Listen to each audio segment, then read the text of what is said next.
जय Jagannath. Hello friends, आज ये वीडियो रे हमें +3 4th सेमिस्टर हिस्ट्री ऑनर्स रो इटा मेजर पेपर 9 रो यूनिट 1 नामे सिलेक्शन लॉन्ग क्वेश्चन डिस्कशन करिबा। तो सिलेक्शन लॉन्ग क्वेश्चन कोन रहउची ना बाबर को ऊपर रहउची। देखंतु तीनोटी प्रश्न अछि एठी किंतु आंसर गोटिए। बाबर को कृतित्व विषय रे वर्णना कर एभळा भी क्वेश्चन आसी पारे।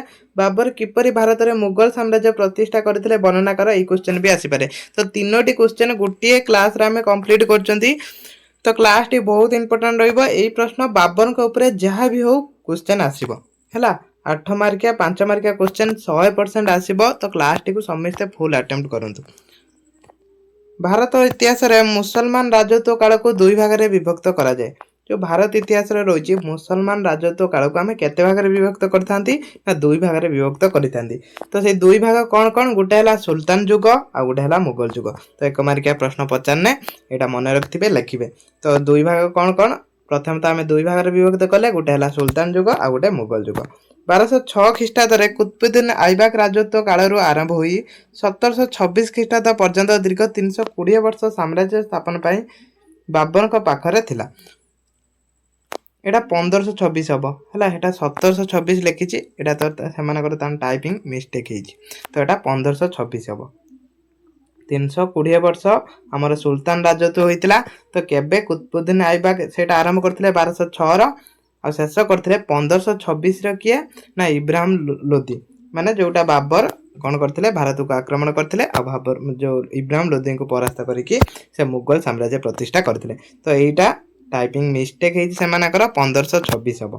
320 वर्ष हमर सुल्तान राजत्व चलिथिला 1206 रु 1526। तापर 1526 रे जो पानीपत युद्ध होइतिला से पानीपत युद्ध रे इब्राहिम लोदी को बाबर परास्त करिकि भारत रे निज साम्राज्य प्रतिष्ठा करथिले। सुल्तान मानक शासन काल सेही काल रे दिल्ली रो राजा माने सुल्तान उपाधि भूषित थिले। जेहेतु सेटा सुल्तान शासन माने सुल्तान माने शासन करथिले तो समस्त सुल्तान उपाधि भी भूषित थिले। सेही सुल्तान माने 5 गोटी राजवंश रे विभक्त थिले। सेथि मध्यरु प्रथम 3 गोटी राजवंश नाम थिला यथाक्रमे दास वंश, खिलिज वंश, तुगलक वंश। तापरे सयद वंश आ गुटे कोन थिला लोदी वंश।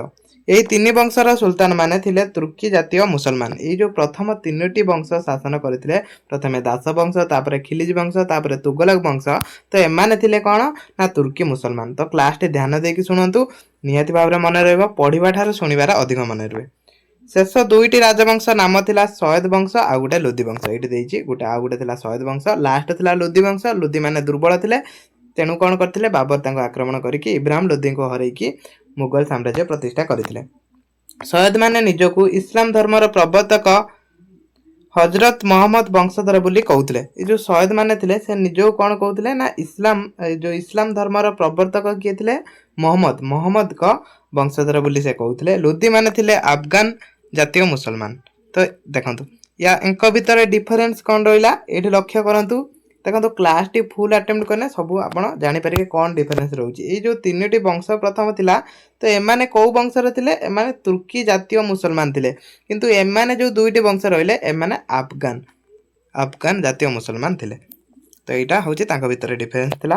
तेणु समग्र सुल्तान युग तुर्को अफगान राजत्व काल बोली कुआ जाय। क्लास टी पूरा लास्ट जाय देखिबे काहेकि ना तीनोटी क्वेश्चन आपनकर बाबर को ऊपर तीनोटी क्वेश्चन कंप्लीट होची। दिल्लीर सुल्तान मानक मध्य रे सर्वाधिक शक्तिशाली सुल्तान थिले अलाउद्दीन खिलजी। तो दिल्लीर जति भी सुल्तान शासन करथिले तांको भितर अलाउद्दीन खिलजी श्रेष्ठ थिले। से भी सबुठारु शक्तिशाली थिले। तांको साम्राज्य उत्तररु दक्षिणात्य शेष सीमा पर्यंत विस्तृत थिला। किंतु सेही साम्राज्य मूल भित्ति सुदृढ़ नथिला। से साम्राज्य सिना कोन करथिले बढ़ेइथिले किंतु सेटा मूल भित्तिटा सुदृढ़ नथिला। आड़बाया सुल्तान मोहम्मद तुगलक शासन काल दिल्ली साम्राज्यर अधपतन आरंभ होला। जेतेबेले मोहम्मद तुगलक शासन कले सेही समय तांका जो सुल्तान शासन दिल्लीर कोन होइतिला ना पतन आरंभ हो जाइतिला। विशाल तो सुल्तानी साम्राज्य अविलंब भांगी पड़िला। अविलंबे कौन होइतिला भांगी पड़ितिला। तो एक मार्किया प्रश्न आसीबो केबे सुल्तान शासन पतन आरंभ होइतिला। मोहम्मद तुगलक ठारो आरंभ होइतिला। एटा मन रखिबे मोहम्मद तुगलक जोगुडा जोठी एक मार्किया प्रश्न आसे सेटा भी म आपन कहि दउची। तो मात्र एट वीडियोटा केते 15-16 मिनिट रे हबो। तो 15-16 मिनिट रे देखंतु याद्र बहुत गुडे क्वेश्चन आसीयो। तुगलक मानक परे सयद वंशर सुल्तान माने अतिशय दुर्बल थिले। सेमाने राज्य सीमा केवल राजधानी दिल्ली रे आखपाखे अंचल रे सीमित रहितिला। तांका सीमा केवल से दिल्ली रो थिला। ସୟଦ ବଂଶ ପରେ ଲୁଦି ବଂଶ ସୁଲତାନ ମାନେ ଶାସନ କଲେ। ସୟଦ ପରେ କୋଉମାନେ ଶାସନ କରିଥିଲେ? ଲୁଦି ମାନେ। ସେମାନେ ଥିଲେ ବାହାଲୋର ଲୋଦି, ସିକନ୍ଦର ଲୋଦି ଓ ଇବ୍ରାହିମ ଲୋଦି। ତ ଇବ୍ରାହିମ ଲୋଦି ଥିଲେ ଶେଷ ଶାସକ। ମନେ ରଖିବେ, ପ୍ରଥମ ଶାସକ ସୁଲତାନ ଯୁଗର ପ୍ରଥମ ଶାସକ ଥିଲେ କୁତବୁଦ୍ଦିନ ଆଇବାକ, ଆଉ ଯୋଉ ଶେଷ ଶାସକ ଥିଲେ ସିଏ ଥିଲେ ଇବ୍ରାହିମ ଲୋଦି। ତ ଯୋଉ ପ୍ରଥମେ ଦାସ ବଂଶରେ ଥିଲେ କୁତବୁଦ୍ଦିନ ଆଇବାକ, ଆଉ ଇବ୍ରାହିମ ଲୋଦି ଥିଲେ ଲୋଦି ବଂଶର। ଏହି ତିନି ରାଜାଙ୍କ ମଧ୍ୟରେ ସିକନ୍ଦର ଲୋଦି ଥିଲେ ସର୍ବାଧିକ ଶକ୍ତିଶାଳୀ। ସେ ବିହାର ପର୍ଯ୍ୟନ୍ତ ରାଜ୍ୟ ବିସ୍ତାର କରିଥିଲେ। ତାଙ୍କ ପରେ ତାଙ୍କ ପୁତ୍ର ଇବ୍ରାହିମ ଲୋଦି ସୁଲତାନ ହେଲେ। ତାପରେ ତାଙ୍କ ପୁତ୍ର ଇବ୍ରାହିମ ଲୋଦି ସୁଲତାନ ହେଇଥିଲେ। ସେ ଅତ୍ୟନ୍ତ ନିଷ୍ଠୁର ଉଦ୍ଧତ ପ୍ରକୃତିର ଶାସକ ଥିଲେ। ଶକ୍ତିଶାଳୀ ଅମୀର ମାନେ ତାଙ୍କ ଅତ୍ୟାଚାର ସହ୍ୟ କରି ପାରିଲେନି। ଯୋଉ ଅମୀର ମାନେ ଥିଲେ, ଅମୀର ମାନେ ସେମାନେ କଣ କଲେ ନା ତାଙ୍କର ଯେ ଅତ୍ୟାଚାରକୁ ସହି ପାରିଲେନି।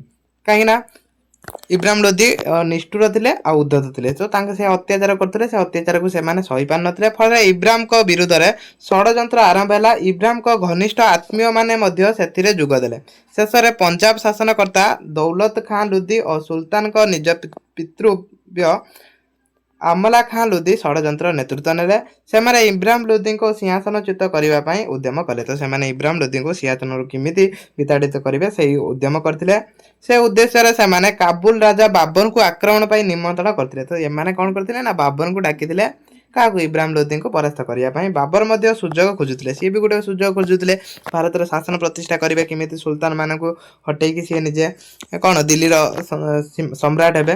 ଶେଷରେ ପାନିପଥ ନାମକ ସ୍ଥାନରେ 1726 ଖ୍ରୀଷ୍ଟାବ୍ଦରେ ବାବର ଓ ଇବ୍ରାହିମ ଲୋଦିଙ୍କ ମଧ୍ୟରେ ଏକ ଯୁଦ୍ଧ ସଂଗଠିତ ହୋଇଥିଲା, ଯାହା ଇତିହାସରେ ପାନିପଥ ଯୁଦ୍ଧ ନାମରେ ନାମିତ। କାହିଁକି ପାନିପଥ ଯୁଦ୍ଧ କୁହାଯାଏ? ନା ପାନିପଥ ନାମକ ସ୍ଥାନରେ ଏଇ ଯୁଦ୍ଧ ହୋଇଥିଲା। କେତେ? 1526। ଏଠି ଖାଲି 1700 ଯୋଉ ପ୍ରିଣ୍ଟ କରାହେଇଛି, ତ ଏଟା ବିଲକୁଲ ବି ରଙ୍ଗ। କେତେ? 1526 ର ହେଇଥିଲା ପାନିପଥ ଯୁଦ୍ଧ। ଏହି ଯୁଦ୍ଧରେ ବାବର ବିଜୟ ହେଲେ ଓ ଇବ୍ରାହିମ ଲୋଦି ପରାସ୍ତ ହୋଇ ଶେଷରେ ଲୋଦି ବଂଶ ନିଧନ ହେଲା ଏବଂ ବାବର ଦିଲ୍ଲୀ ସିଂହାସନ ଅଧିକାର କଲେ। ତ ଲୋଦି ବଂଶର ପତନ ସଙ୍ଗେ ସଙ୍ଗେ ସୁଲତାନ ଯୁଗର ବି ପତନ ହେଇଗଲା ଏଇଠି। ତାପରେ ଆରମ୍ଭ ହେଇଥିଲା କଣ? ମୁଗଲ ଯୁଗ। ତାପରେ ବାବରଙ୍କ ଜୀବନୀ। ବାବରଙ୍କ ପ୍ରକୃତ ନାମ ହଉଛି ଜହିରୁଦ୍ଦିନ ମହମ୍ମଦ, କିନ୍ତୁ ଇତିହାସରେ ସେ ବାବର ନାମରେ ପ୍ରସିଦ୍ଧ। ଇତିହାସରେ ସେ ବାବର ନାମରେ ପ୍ରସିଦ୍ଧ, ତ ସମସ୍ତେ ବାବର ବୋଲି କୁହନ୍ତି। ତୁର୍କୀ ଭାଷାରେ ବାବର ଶବ୍ଦର ଅର୍ଥ ହେଉଛି ବ୍ୟାଘ୍ର। ବାବର ଶବ୍ଦର ଅର୍ଥ କଣ? ବ୍ୟାଘ୍ର। ସାହସ ଓ ଶକ୍ତି ଦୃଷ୍ଟିରୁ ସେ ତାଙ୍କର ସେଇ ବ୍ୟାଘ୍ର ନାମଟିକୁ ସାର୍ଥକ କରିଥିଲେ। ତ ସେ ଅତ୍ୟନ୍ତ ସାହସୀ ଥିଲେ, ତାଙ୍କର ବି ଶକ୍ତି ସାମର୍ଥ୍ୟ ସେଇଭଳିଆ ଥିଲା। ତ ସେଥିପାଇଁ ସେ ନିଜ ବି ବ୍ୟାଘ୍ର ନାମଟିକୁ ସାର୍ଥକ କରିଥିଲେ। ବାବର ପିତାଙ୍କ ନାମ ଥିଲା ଉମର ଶେଖ ମିର୍ଜା। ସେ ଫରଗଣା ରାଜ୍ୟର ଆଗମନର ଶାସକ ଥିଲେ। ସେ କୋଉଠି ଶାସନ ଥିଲେ? ଫରଗଣା ରାଜ୍ୟରେ। ତ ମନେ ରଖିଥିବେ ଏଇ ଫରଗଣା ରାଜ୍ୟ, ଏଇଟା ବି ପକେଇ ଦିଏ। 1483 ଖ୍ରୀଷ୍ଟାବ୍ଦରେ ବାବର ସେହି ଫରଗଣା ରାଜ୍ୟରେ ଜନ୍ମ ଲାଭ କରିଥିଲେ। ବାବର କେବେ ଜନ୍ମ ହେଇଥିଲେ? 1483 ରେ। ତ ଏଇଠି ବି ଏକ ମାର୍କିଆ ପ୍ରଶ୍ନ ଏଇଟା ଆସିପାରେ। ଜାତିରେ ସେ ଥିଲେ ଗଙ୍ଗତାର ତୁର୍କ। ବାବରଙ୍କ ପିତା ଥିଲେ ତୁର୍କୀ ବୀର ତୈମୁରଲଙ୍କ ବଂଶଧର। ତାହା ମାତା ଥିଲେ ଦୁର୍ଦ୍ଦଶ ଦିଗ୍ବିଜୟୀ ଚେଙ୍ଗି ଖାଁ ମୁଗଲ ବଂଶର କନ୍ୟା। ତ ସେ ଚେଙ୍ଗି ଖାଁଙ୍କର କନ୍ୟା ଥିଲେ, ମନେ ରଖିବେ। ମୁଗଲ ବଂଶୀୟ ମାତାଙ୍କ ଗର୍ଭରୁ ଜନ୍ମ ଲାଭ କରିଥିବାରୁ ବାବର ରାଜବଂଶ ମୁଗଲ ରାଜବଂଶ ନାମରେ ଭାରତ ଇତିହାସରେ ଖ୍ୟାତି ଲାଭ କରିଥିଲା। ତେଣୁ ସେ ତାଙ୍କ ଯୋଉ ରାଜବଂଶକୁ କଣ କୁହାଗଲା? ମୁଗଲ ରାଜବଂଶ। କିନ୍ତୁ ପ୍ରକୃତ ପକ୍ଷରେ ସେ ତୁର୍କ ଜାତିର ଲୋକ। କିନ୍ତୁ ସେ ପ୍ରକୃତରେ ଦେଖିବାକୁ ଗଲେ ସେ ତୁର୍କୀ ବା ତୁର୍କ ଜାତିର ଲୋକ ଥିଲେ। ବାଲ୍ୟାବସ୍ଥାରେ ବାବର ଉତ୍ତମ ଶିକ୍ଷା ଲାଭ କରିପାରିଥିଲେ। ସେ ତୁର୍କୀ ଓ ଫରାସୀ ଭାଷାରେ ଦକ୍ଷତା ଲାଭ କରିଥିଲେ। ସେ ତୁର୍କୀ ଆଉ ଫରାସୀ ଏଇ ଦୁଇଟି ଭାଷାରେ ସେ ଦକ୍ଷତା ଲାଭ କରିଥିଲେ ପ୍ରଥମରୁ, ହେଲା, ବାଲ୍ୟକାଳରୁ। ଭବିଷ୍ୟତ ଜୀବନରେ ସେ ଜଣେ ଜ୍ଞାନୀ ବ୍ୟକ୍ତି ରୂପେ ଖ୍ୟାତି ଲାଭ କରିଥିଲେ। ତେଣୁ ଭବିଷ୍ୟତରେ ସେ ଜଣେ ଜ୍ଞାନୀ ବ୍ୟକ୍ତି ବି ଥିଲେ। ବାବର ପିତା ଉମର ଶେଖ ମିର୍ଜାଙ୍କ 8 ଜୁନ 1494 ଖ୍ରୀଷ୍ଟାବ୍ଦରେ ଆକସ୍ମିକ ମୃତ୍ୟୁ ହୁଏ।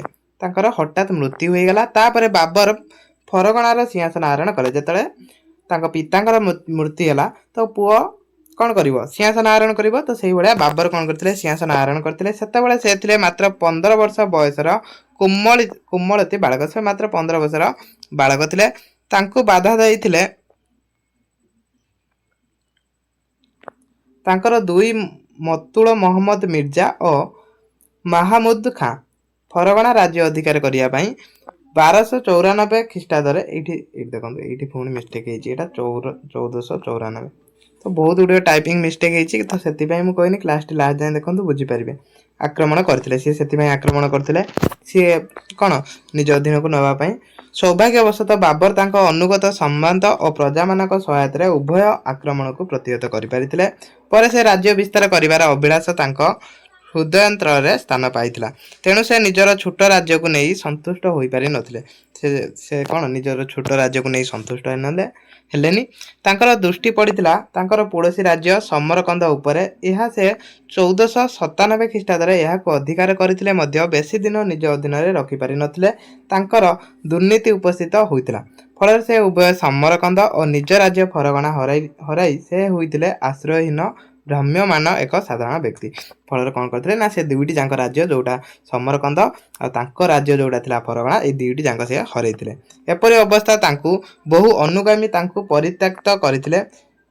सेही समय तांकर निस्सहाय अवस्था को वर्णना करने को जाई फिरेस्ता लिखिचंती भाग्य एक पेंडु सदृश एवं सतरंजर राजा भली बाबर गोटे स्थान अन्य स्थान को गति करथिबा देखा जाए से समय कौन करथिले बाबर गोटे स्थान अन्य स्थान को गति करथिले काहेकि से दुईटी जाक राज्य तांकर हराई देथिले मात्र विपद कसटी पथरे मनुष्य प्रतिभा परीक्षित होता है बाबर क्षेत्र में ताहा ही होइतिला हिमालय सदृश धैर्य अभिलाष अधिकारी होइतिबारु युवक बाबर विपद समय भांगी पड़ी नथिले जेतले विपद पड़िथिला बाबर सेतले भांगी पड़ नथिले भाग्य सहित संग्राम करी से फरगଣା समरकंद फेरी पाइथिले मध्य से भाग्यर विडंबना हेतु पुनराय उभय को हराई से होइतिले एक जाजावर से कौन करथिले ना दुईटी राज्य सिना पाइथिले से पुणी दुईटी राज्य को हराई देले से जाजावर हो गले से राज्य को छाड़ी देले मात्र सबुदिन समान भाव में गति करिनथिले किछि दिन पर तांको शुभ मुहूर्त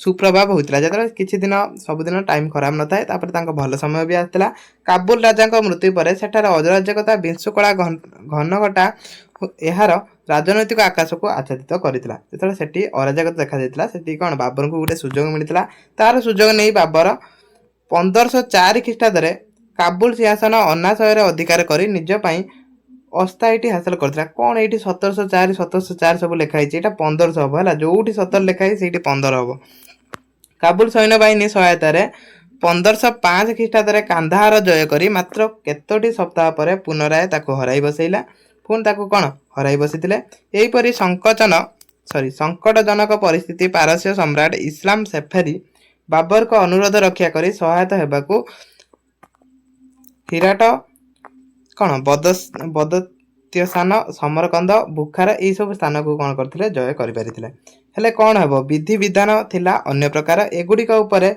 बेसी दिन निज अधिपत्य विस्तार करबा तांकर भाग्य नथला पुणी भी एगुड़ाक बेसी दिन से रखिबा नथला पुणी 1500 एठी पुणी से 17 लिखाई सबुआडे 17 प्रिंट कराई एटा 15 हबो 1515 ख्रीष्टाब्द बेलू काबुल व्यतीत अन्य सबु राज्य से हराई बसिथिले एपरि भाबरे उत्थान पतन सबु बंधुत पथ अतिक्रम करबा बाबर शेष उपलब्धि करथिले जे राज्य विस्तार पई एशिया परिस्थिति पई अनुकूल नुहे तेणु काबुल दक्षिण पूर्व में अवस्थित विभवशाली भारत वर्ष उपर तांकर दृष्टि पड़ता तो भारत उपर तांकर से समय दृष्टि पड़ला यह जय करी विशाल मुगल साम्राज्य प्रतिष्ठा कर जेहेतु भारत से समय कौन गोटे विशाल साम्राज्य थिला तो सेतिपई से भारत को भी आक्रमण करथिले भारतर अनेक धन संपत्ति थिला तो सेतिपई मध्ये से भारत उपर आक्रमण करथिले बाबर को भारत आक्रमणर कारण कौन कौन कारण थिला जोतिपई से भारत आक्रमण कले सब से कारण गुडाक पढ़िबा बाबर चेंगी खा और तमुरलंक परि दुर्दश भारत आक्रमणकारी वंशधर होइतिबारु भारत आक्रमण करी निज वंश परंपरा को बजाय रखिया को चाहिए तो यहाँ तांकर प्रथम कारण थिला तापर द्वितीय कौन भारत वर्ष विशालता बहुत बड़ थिला सुन्न रौप्य प्रचुर्य बहुत धन संपत्ति थिला जाउथि भारत को सुनार चढ़ई कुआଯାଏ जो यह आक्रमण करी बाबर से प्रचुर कौन अधीश्वर होगापी अभिलाष पोषण करथिला तो यहाँ द्वितीय कारण थिला तृतीय कारण कौन थिला बाबर जनता रक्षणशील नौष्टिक मुसलमान माने हुई नथिले मध्य भारत में इस्लाम धर्म प्रसार करने आशा पोषण करिथाई पारंती बोली अनुमान करा जाए तो तांको निज इस्लाम धर्म प्रसार करने भी गोटे कारण थिला तापर चतुर्थ कारण कौन थिला बाबर काबुल रे निज स्थिति सुदृढ़ करने पर तांको राज्य को संलग्न करी रहिथिबा भारत वर्ष को अधिकार करने लोभरे संवरण करिपारिथिले तो यहाँ तांकर चतुर्थ कारण थिला तो एति कारण थिला तापर भारत आक्रमण तो भारत आक्रमण से केबे करथिले सेटा जानिबा 1519 ଖ୍ରୀଷ୍ଟାବ୍ଦରେ ବାबर ଭାରତ ଆକ୍ରମଣ କରିଥିଲେ। ତ ଏଇଠି ଦେଖନ୍ତୁ ଏଇଠି 1500 ଦେଲା ମାନେ ଏଠି 1700 ରୁ 1500 କୁ ପଳେଇ ଆଇଲା। ତ ସେଠି ସବୁ ଟାଇପିଂ ମିଷ୍ଟେକ୍ ଥିଲା, ଏଇଠି ସବୁ ଟାଇପିଂ ଠିକ୍ ଅଛି। 1519 ଖ୍ରୀଷ୍ଟାବ୍ଦରେ ବାबर ଭାରତ ଆକ୍ରମଣ କରିଥିଲେ। ସେଇ ବର୍ଷ ସେ ଦୁଇଥର ଭାରତ ଆକ୍ରମଣ କରି ୟୁସୁଫ ହଜାଇ ଗୋଷ୍ଠୀଙ୍କୁ ପରାହତ କରିଥିଲେ। 1527 ଖ୍ରୀଷ୍ଟାବ୍ଦରେ ପୁନର୍ବାର ତୃତୀୟ ଥର ପାଇଁ ଭାରତ ଆକ୍ରମଣ କରିଥିଲେ କରି ସେ ବାଦାଭର ଭୀରା ଶିଲା ସିଆଲକୋଟ ଓ ସୟଦପୁର ଦଖଲ କରିନେଇଥିଲେ। ପୁନଃ 1524 ଖ୍ରୀଷ୍ଟାବ୍ଦରେ ଇବ୍ରାହିମ ଲୋଦିଙ୍କୁ ଦୁଇ ଶତ୍ରୁ ଦୌଲତ ଖାଁ ଓ ଆମଲା ଖାଁଙ୍କ ଦ୍ୱାରା ନିୟନ୍ତ୍ରିତ ହୋଇଥିବା ବାବର ଆକ୍ରମଣ କରିଥିଲେ, କିନ୍ତୁ ସେ ଅନୁଭବ କରିଥିଲେ ଯେ ଦୌଲତ ଖାଁ ନିଜର ସ୍ୱାର୍ଥ ସିଦ୍ଧ ପାଇଁ ତାଙ୍କୁ ବ୍ୟବହାର କରୁଛନ୍ତି, ସେଥିପାଇଁ ସେ କାବୁଲକୁ ଫେରି ଯାଇଥିଲେ। ତାପରେ କ'ଣ ହେଲା, ପରେ ବାବର 12,000 ସୈନ୍ୟ ନେଇ ଏକ ଶକ୍ତିଶାଳୀ ସେନାବାହିନୀ ଗଠନ କରେ। କେତେ ହଜାର? 12,000 ନେଇକି ହେଲା। ଏଠାକୁ ନେଇ ସେ 1525 ଖ୍ରୀଷ୍ଟାବ୍ଦରେ ଭାରତ ବିରୁଦ୍ଧରେ ଅଭିଯାନ ଚଳାଇଥିଲେ। କେବେ? 1525ରେ। ସେ ପ୍ରଥମ ପଞ୍ଜାବ ଅଭିମୁଖେ ଅଗ୍ରସର ହୋଇ ଦୌଲତ ଖାଁଙ୍କୁ ସେନାବାହିନୀକୁ ପରାସ୍ତ କଲେ। ଦୌଲତ ଖାଁ ତାଙ୍କ ନିକଟରେ ଆତ୍ମସମର୍ପଣ କରିବା ପରେ ବାବର ଦିଲ୍ଲୀ ଅଭିମୁଖେ ନିଜର ସୈନ୍ୟ ଚାଳନା କଲେ। ତା ସହିତ ଥାନ୍ତି 2 ଜଣ ସେନାପତି ଆଉ ଉସ୍ତାଦ ଅଲି ଆଉ କ'ଣ ମୁସ୍ତାଫା। ତ ଏଇଠି ବାବରଙ୍କ ରାଜ୍ୟଜୟ। ତ ଏଇଟା ପ୍ରଥମ ପାନିପତ ଯୁଦ୍ଧ ହେଇଥିଲା କେବେ? 1526ରେ, ଯୋଉଟା ଇବ୍ରାହିମ ଲୋଦିଙ୍କୁ ପରାସ୍ତ କରି ସେ କ'ଣ କରିଥିଲେ? ଭାରତର ନିଜ ଶାସନ ପ୍ରତିଷ୍ଠା କରିଥିଲେ। ତାପରେ ସେକେଣ୍ଡ ଥିଲା ଏଇଭଳିଆ ପଏଣ୍ଟ କରିକି ଲେଖିବେ, ଦିଲ୍ଲୀ ଓ ଆଗ୍ରା ଅଧିକାର। ପାନିପତ ଯୁଦ୍ଧରେ ବିଜୟ ହୋଇ ବାବର ଦିଲ୍ଲୀରେ ପହଞ୍ଚିଥିଲେ। 1526 ମସିହା ଏପ୍ରିଲ 27 ତାରିଖ ଦିନ ଦିଲ୍ଲୀର ପ୍ରଧାନ ମସଜିଦରେ ତାଙ୍କ ନାମରେ ଖୁତବା ପାଠ କରାଯାଇଥିଲା। ଯେହେତୁ ସେ ଇସଲାମ ଧର୍ମର ଥିଲେ, ଖୁତବା ପାଠ ତାଙ୍କ ନାଁରେ କରାଯାଇଥିଲା। ତାପରେ 10 ତାରିଖ ଦିନ ସେ ପହଞ୍ଚିଥିଲେ ଆଗ୍ରାରେ। ସେଠାରେ ସେ ଇବ୍ରାହିମ ଲୋଦିଙ୍କ ରାଜପ୍ରସାଦ ଅପମାନ ଧନ ସମ୍ପତ୍ତିକୁ ଅଧିକାର କରିଥିଲେ। ଅମାପ ହେଲା, ମାନେ ଅଧିକ ଧନ ସମ୍ପତ୍ତି। ମାତ୍ର ଉକ୍ତ ଧନ ସମ୍ପତ୍ତି ସେ ନିଜେ ନ ନେଇ ତାଙ୍କ ସୈନ୍ୟ ସେନାଧ୍ୟକ୍ଷ ଅନୁଗତ ବନ୍ଧୁ ଆତ୍ମୀୟ ମଧ୍ୟରେ ବାଣ୍ଟି ଦେଇଥିବା ଦେଖାଯାଇଥିଲା। ତ ସେଇ ସବୁ ଧନ ସମ୍ପତ୍ତି ବାଣ୍ଟି ଦେଇଥିଲେ। ତାପରେ ଖାନୁଆ ଯୁଦ୍ଧ ହୋଇଥିଲା। ଖାନୁଆ ଯୁଦ୍ଧ ହୋଇଥିଲା। ତ ଏଇ ସବୁ ଯୁଦ୍ଧ ହେଇଥିଲା, ଯୋଉ କ'ଣ କରିଥିଲେ ତାର ଫଳାଫଳ। ତାପରେ ଆସିଲା 4 ନମ୍ବର ଘରଘରା ଯୁଦ୍ଧ। ତ ଏଇ ସବୁ ତାଙ୍କର ଯୋଉ ରାଜ୍ୟ ଜୟ ପାଇଁ ଏଇଭଳିଆ ସେ ସାମ୍ରାଜ୍ୟ ବିସ୍ତାର କରିଥିଲେ। ତ ଏଇ ସବୁ ଥିଲା ତାଙ୍କର କୃତିତ୍ୱ। ତାଙ୍କ ଜୀବନ ବି ଆମେ ପଢିଦେଲେ, ସେ କିଭଳି ଷ୍ଟ୍ରଗଲ କରିଥିଲେ ତାକୁ ବି ପଢିଲେ। ତ ଶେଷରେ ତାଙ୍କ ଜୀବନ ମୃତ୍ୟୁ, ତାଙ୍କର ମୃତ୍ୟୁ କେମିତି ହେଲା ସେଇଟା ବି ଜାଣିବା। ଅଜୀବ ସଂଗ୍ରାମ କରି ବାବର ପ୍ରତିଷ୍ଠା କରିଥିଲେ ମୁଗଲ ସାମ୍ରାଜ୍ୟର ସ୍ୱାଦ ଉପରେ କରିଥିବା ସୁଯୋଗ ତାଙ୍କ ଭାଗ୍ୟରେ ଫଳି ନଥିଲା। କର୍ମମୁଖ ଜୀବନ, ହିନ୍ଦୁସ୍ତାନ ଉଷ୍ଣ ଜଳବାୟୁ, ଇବ୍ରାହିମ ଲୋଦିଙ୍କ ମାତ୍ର ଏଇଠି ବୋଧେ କିଛି କଟ୍ ହେଇଯାଇଛି ହେଲା, କିଛି ଥିଲା ଏଠି କଟ୍ ହେଇଯାଇଛି ଦ୍ୱାରା ପ୍ରଦତ୍ତ ବିଶ୍ୱର ପରିଣାମ ଅତ୍ୟଧିକ ମଦ୍ୟପାନ, ଗଞ୍ଜେଇ, ଅଫିମ ସେବନ ଦ୍ୱାରା ତାଙ୍କ ସ୍ୱାସ୍ଥ୍ୟ ଅବନତି ଘଟିବା ଦ୍ୱାରା ଶେଷରେ ତାଙ୍କ ଜୀବନ ଭିନ୍ନମୋଡ଼ ଆସିଥିଲା ଓ ତାଙ୍କ ପୁତ୍ର ହୁମାୟୁନ ଅସୁସ୍ଥ ହୋଇପଡ଼ିଲେ। ଅନେକ ଚିକିତ୍ସା ପରେ ତାଙ୍କ ସ୍ୱାସ୍ଥ୍ୟ ଉନ୍ନତି ନ ହେବାରୁ ଶେଷରେ ଅମୀର ଆହୁବାକା ନାମଧେୟ ଜଣେ ସନ୍ଥ ପରାମର୍ଶରେ ସେ ଭଗବାନ ନିକଟରେ ତାଙ୍କ ଜୀବନକୁ ଉତ୍ସର୍ଗ କରିଦେବାକୁ ହୁମାୟୁନ ସ୍ୱାସ୍ଥ୍ୟର ଉନ୍ନତି ହୋଇଥିଲା ଏବଂ ଏହା ବାବର ଅସୁସ୍ଥ ହୋଇପଡ଼ିଲେ। ଶେଷରେ 1530 ମସିହା ସେପ୍ଟେମ୍ବର 26 ଦିନ ତାଙ୍କର ମୃତ୍ୟୁ ହୋଇଥିଲା। ତ ଏଇଭଳିଆ ତାଙ୍କର ମୃତ୍ୟୁ ହୋଇଥିଲା। ତାପରେ ବାବରଙ୍କ ମୂଲ୍ୟାୟନ। ତ ଏଇ 3ଟି କ୍ୱେଶ୍ଚନର ଆନ୍ସର ଆମେ ଗୋଟିଏ ଇଏରେ ପାଉଛନ୍ତି, ଜଣେ ମାନବ ଭାବରେ। ତ ଏଇଠି ସବୁ ତାଙ୍କର ଯୋଉ ମୂଲ୍ୟାୟନ ହୋଇଛି, ତାଙ୍କ କୃତିତ୍ୱ, ତ ଏଗୁଡ଼ା ସବୁ ପଢ଼ି ନେବେ ହେଲା, ଏଗୁଡ଼ା ପଢ଼ି ନେବେ। ତ ଏଇ କ୍ଲାସଟା ମୁଁ ଏଇ ଯୋଉ PDF ଟା ଟେଲିଗ୍ରାମରେ ଦେବି, ତ ସେଠି ସମସ୍ତେ ଡାଉନଲୋଡ୍ କରିପାରିବେ। କ୍ଲାସକୁ ଏଇଠି ରଖୁଛି। ଜୟ